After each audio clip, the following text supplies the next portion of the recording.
প্রাথমিক বিদ্যালয়ে 1 থেকে 15 তারিখ পর্যন্ত সেপ্টেম্বরের এই এক পাক্ষিক অর্থাৎ এই 15টা দিন আমরা স্বচ্ছতা পাক্ষিক অভিযান পালন করছি, যার আজকের জন্য অর্থাৎ 6/9/2024 তারিখে রাখা হয়েছে গ্রিন স্কুল ড্রাইভ ডে, যার প্রধান বিষয়বস্তু হিসাবে আমরা আজকে প্লাস্টিক বর্জন ও জল সংরক্ষণ ব্যবস্থা সম্পর্কে জানব এবং সুবান্ধব মন্তব্য তৈরি করব নিজেদের মধ্যে।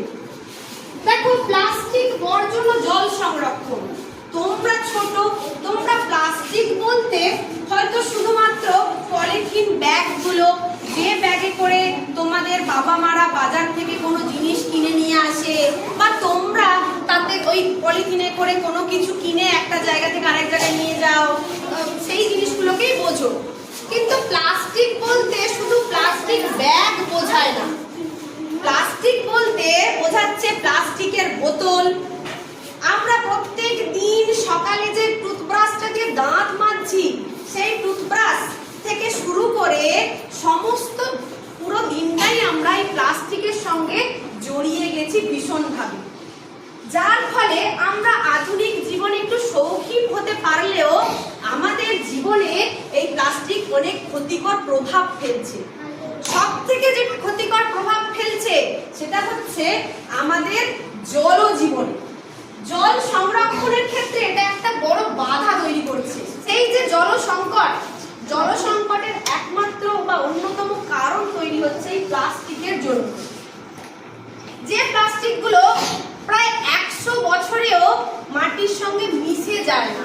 তোমরা ক্লাসের বইতে পড়েছো পচনশীল বজ্র আর অপচনশীল বজ্র। এই প্লাস্টিক বা পলিথিন হলো একটা অপচনশীল বজ্র, যা মাটির সঙ্গে সহজে মিশে যায় না। বছরের পর বছর, প্রায় 100 বছর পর্যন্ত একইভাবে অক্ষুণ্ণ অবস্থায় মাটির মধ্যে থেকে যায়। এখন আমরা কোনো অনুষ্ঠানে গেলে দেখা যায় সেই অনুষ্ঠানে থার্মোকলের প্লেট ব্যবহার করা হচ্ছে, তার সঙ্গে দিচ্ছে প্লাস্টিকের একটা করে জলের বোতল। আমরা কিছুটা জল খাচ্ছি, বাকিটা ওই জল শুদ্ধ বোতলটা আমরা ফেলে দিচ্ছি, ডাস্টবিনে ফেলছি বা কোনো একটা জল জায়গায় সেটাকে ফেলে দিচ্ছি। তার ফলে এক তো হচ্ছে ওই বোতলগুলো জমা হচ্ছে, ওটা একটা প্লাস্টিক যা কখনোই মাটিতে মিশবে না। দ্বিতীয়ত আমরা কতটা ব্যবহারযোগ্য জল নষ্ট করছি। আজকের পর থেকে তোমরা চেষ্টা করবে যে যখন কোনো অনুষ্ঠান বাড়ি বা কোনো এইরকম ভোজ সভার আয়োজন করা হবে যেখানে জলের বোতল দিতে আসবে, প্রত্যেকের জন্য এক একটা বোতল না নিয়ে তোমরা বলবে, নিজের যদি বাবা মা ভাই বোন থাকো, যে আমাদের জন্য একটাই বোতল দিয়ে যাবে। তাহলে বোতলের ব্যবহারটা একটু কমলো, প্লাস্টিকটা একটু কম ওয়েস্টেজ হলো, তাই না? এক জায়গায় জমা হলো। আমরা আজকে জানতে পারবো এই প্লাস্টিক জমা হওয়ার ফলে কি কি হতে পারে। তোমরা এক্ষুনি শুনলে যে প্লাস্টিক সহজে মাটিতে মেশে না, তাই তো? এই দেখো, এই ছবির মধ্য দিয়ে আমরা তোমাকে একটু বোঝানোর চেষ্টা করেছি। আমাদের এই যে মাটি আমরা দেখতে পাচ্ছি, মাটিতে যদি তুমি জল ঢালো, সে জলটা কি হয়? আস্তে আস্তে মাটির ভেতরে চলে যায়। জলটা কি অনেকক্ষণ জমা হয়ে থাকে? দেখেছো? জমা হয় না। এই যে মাটির, এটা হচ্ছে স্তর, এখানে আছে প্রবেশ্য স্তর। তোমাদের ক্লাস বাড়ার সঙ্গে সঙ্গে তোমরা এগুলো আরো বিস্তারিত জানতে পারবে। শুধু শুনে রাখা এটাই যে আমাদের এই যে মাটি রয়েছে, মাটির মধ্যে রয়েছে প্রবেশ্য স্তর, মানে যার মধ্য দিয়ে খুব সহজেই জল নিচে চলে যেতে পারে। সেই জলটা এসে এই অপ্রবেশ্য স্তরে এসে বাধা পেয়ে একটা জায়গায় জমা হয়। তার ফলে আমরা যদি কোনো কূপ খনন করি, খুব সহজেই এই যে অপ্রবেশ্য স্তরের উপরে জলটা রয়েছে, তাই কূপের মধ্য দিয়ে আমাদের পৃথিবীতে চলে আসে। আমরা সেটাকে খাদ্য পানীয় হিসাবে সেটাকে ব্যবহার করতে পারি। কিন্তু ধরো যদি এইরকম হয় যে এই প্রবেশ্য স্তরের মধ্য দিয়ে জলটা আর যেতেই পারলো না, তাহলে কি হবে? তোমরা জলচক্র সম্পর্কে নিশ্চয়ই ক্লাসে একটু শুনেছো। কি বুঝেছো তাতে? যে যখন বৃষ্টি হয়, সেই বৃষ্টির জলটা এই প্রবেশ্য স্তরের মধ্য দিয়ে চলে আসে ভূগর্ভে। পড়েছো তো? এই যে বৃষ্টি হলো, ধরো সেই জলটা আর প্রবেশ্য স্তরের মধ্য দিয়ে যেতে পারলো না। তোমাদের মনে প্রশ্ন আসবে, কেন যেতে পারবে না? তোমরা দেখেছো যদি একটা প্লাস্টিকের ভেতরে বা একটা পলিথিনের ভেতরে আমরা জল ক্যারি করে নিয়ে যাই, সেই জলটা কি পড়ে যায়? পড়ে যায় না। তোমরা যে বোতলে করে জল এনেছো সেটা কি পড়ে যাচ্ছে? যাচ্ছে না। কেন যাচ্ছে না? না, ওই যে প্লাস্টিকটা ওটা ছিদ্রযুক্ত নয়, তাই তো? কিন্তু মাটির কণাগুলো ছিদ্রযুক্ত। তার ফলে বৃষ্টির জলটা এই মাটির কণার মধ্য দিয়ে গিয়ে এখানে ভৌম জল হিসেবে সঞ্চিত হতে পারে। কিন্তু দেখো এদিকের এই ছবিটাতে আমরা দেখেছি যে এখন আমরা প্রতি মুহূর্তে যে পরিমাণ পলিথিন, ব্যাগ, প্লাস্টিক এগুলো ফেলে দিচ্ছি, সেটা কি করছে? আমাদের এই মাটির স্তরটাকে ভর্তি করে দিচ্ছে বা বুঝিয়ে দিচ্ছে। যার ফলে এই যে প্লাস্টিকের ব্যাগ, এখানে দেখো থার্মোকলের প্লেট, গ্লাস, বোতল দেখিয়েছে, এগুলো দিয়ে এই যে বৃষ্টির জলটা আর এখানে ভৌম জল হিসাবে আসতে পারেনি, অর্থাৎ প্রবেশ্য স্তর ভেদ করে ভূগর্ভে যেতে পারেনি। তার ফলে এখানে যখন আমরা কূপ খনন করেছি জল ওঠেনি, এখানে গাছপালা দেখো সব শুকিয়ে গেছে। তাহলে কি হবে? না, আমাদের এই ভূপৃষ্ঠটা আস্তে আস্তে প্লাস্টিকে ভরে যাবে।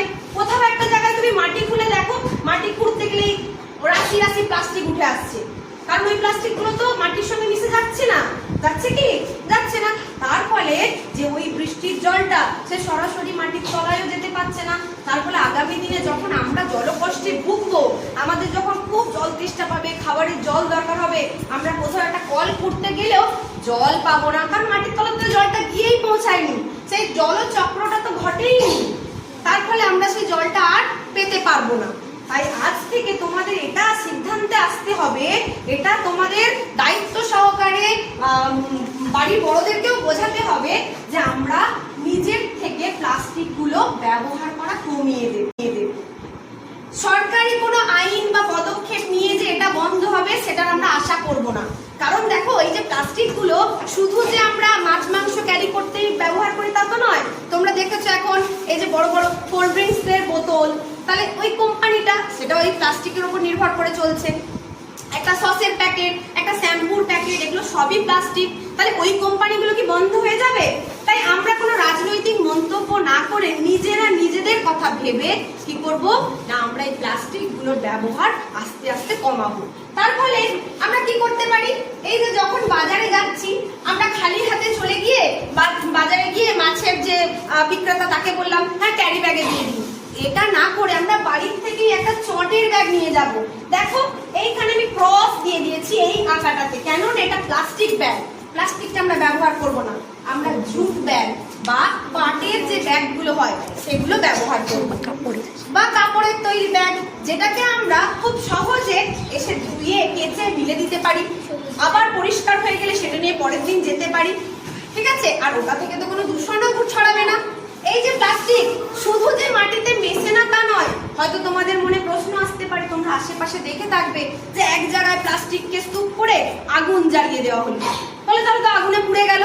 ওটা সব থেকে বেশি ক্ষতিকর, কারণ ওই যে প্লাস্টিকটা পোড়ানো হচ্ছে ওটা থেকে একটা বিষাক্ত কার্বন ডাই অক্সাইড বের হয় এবং তার পরিমাণটা এতটাই বেশি যেটা আমাদের শরীরের জন্য, আমাদের পরিবেশের জন্য অনেকটা ক্ষতিকর।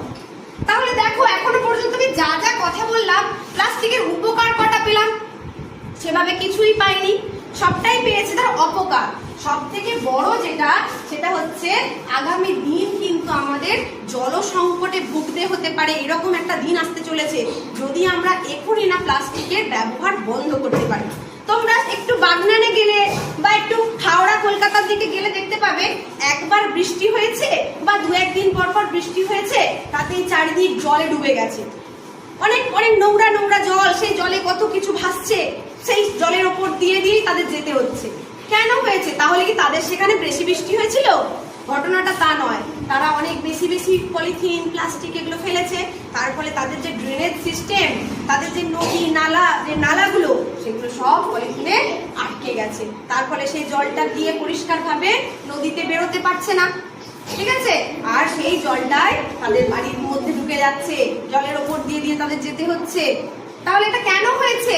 কারণ সবকিছুকে রুদ্ধ করে দিচ্ছে এই পলিথিন বা প্লাস্টিক। একটা দিন যদি আজ আমরা পলিথিনের ব্যবহার না বন্ধ করতে পারি, একটা দিন দেখা যাবে হয়তো আমাদের এই পৃথিবীটা প্লাস্টিকে মুড়ে গেছে, তখন আমরা স্বাভাবিকভাবে নিঃশ্বাসটুকু নিতে পারবো না। আর যখন তোমাদের তেষ্টা পায়, তোমরা নিশ্চয়ই বুঝেছো যে একটু জলের কতটা মূল্য, তাই না? তখন যদি একটা তৃষ্ণার্ত মানুষকে আমরা এক ব্যাগ সোনাও দিয়ে দিই, তার কাছে অতটাও বেশি মূল্যবান হবে না যতটা এক গ্লাস জল তার কাছে মূল্যবান, তাই তো? আর আগের দিনে আমরা শুনেছি যে আমরা মাত্র পৃথিবীর জলের 1% জল বা 1 অংশ জল সেটাকে কি করতে পারি, ব্যবহার করতে পারি। তাহলে এই 1 অংশ জলটাকে আমাদের তো সঞ্চয় করতে হবে, আমাদের ঠিকঠাক ভাবে গুছিয়ে জমিয়ে রাখতে হবে। তার জন্য আমরা সকলে মিলে আজকে একসঙ্গে শপথ নেব যে প্লাস্টিক আমরা বর্জন করব। কি করব? প্লাস্টিকের ব্যবহার আমরা বন্ধ করব। চলো আমরা একসঙ্গে স্লোগান তুলি, হোক বর্জন, প্লাস্টিক ব্যাগ হোক বর্জন, প্লাস্টিক ব্যাগ হোক বর্জন, টেকসই ব্যাগ নিয়ে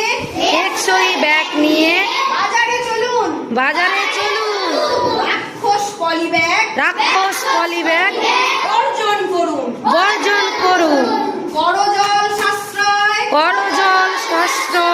ভবিষ্যৎ করো সুনিশ্চয়।